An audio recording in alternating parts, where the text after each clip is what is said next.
या बातमीचे प्रायोजक आहेत हॉटेल बडे मियां।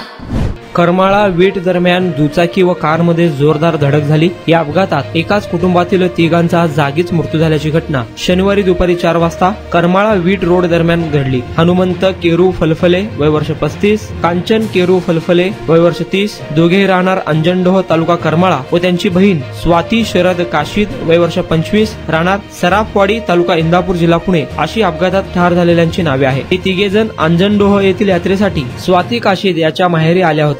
तिघांवरती काळाने घाला घातला। हा अपघात एवढा भीषण होता की दुचाकीचा चक्काचूर झाला। कारचे देखील मोठे नुकसान झाले। कार मधील राजू विनोद धोत्रे, जयश्री विनोद धोत्रे, भारत पंजाबी, ईशान सोनी विनोद धोत्रे व राहुल विनोद धोत्रे सर्व राहणार पुणे, कार्तिक दत्तात्रय होले, अपर्णा दत्तात्रय होले राहणार कर्जत हे जखमी झाले आहेत। अपघाताची माहिती मिळताच करमाळा पोलीस ठाण्याचे पोलीस निरीक्षक रणजित माने व त्यांचे पथक घटनास्थळी दाखल झाले होते। मात्र हा अपघात एवढा भीषण होता की तिघांचा जागीच मृत्यू झाला।